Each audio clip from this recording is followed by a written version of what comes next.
Hello students, I am your 7th standard science teacher Dipti Tamhankar. I have explained you second chapter. We will see about the same chapter. Students, I have explained you the second chapter, that is plant structure and function. Question answers will be given to you in PDF format.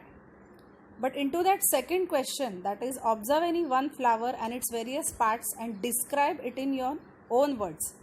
So for this we will write about hibiscus flower because it is already given into your textbook.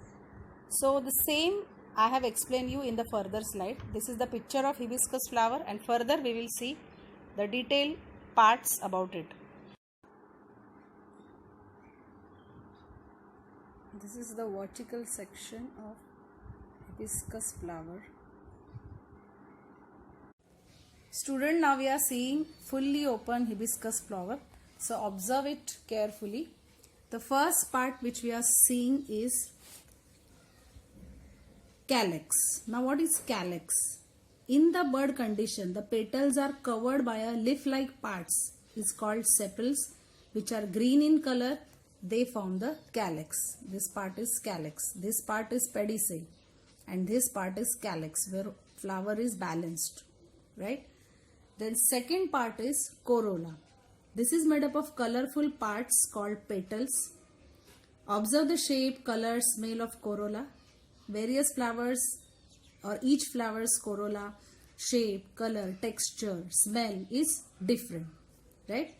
Then the next part is androecium. Androecium is the male reproductive part of flower. It consists of stamens. Each stamen is made up of anther and filament.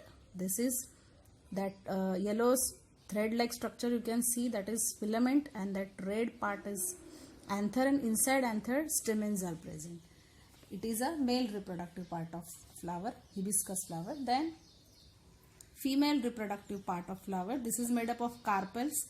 A carpel consists of stigma, style and ovary. You all can see here stigma. This thread you can see that is called as style, and this solen part which you all can see that is ovary, right? Now when after taking vertical section of hibiscus flower with a sharp blade, cutting it vertically, you can see from pedicel to stigma or from stigma to pedicel. What happened? Both the sections of the flower will be seen to have same structure.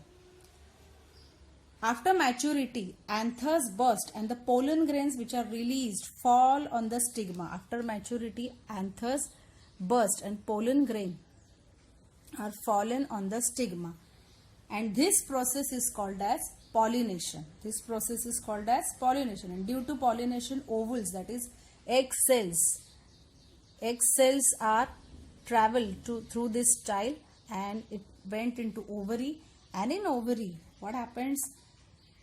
The egg cells get fertilized. The fertilized ovules form the seed, and ovary is then develops into fruit. This is how the process of developing fruit or developing seeds occur in the hibiscus flower.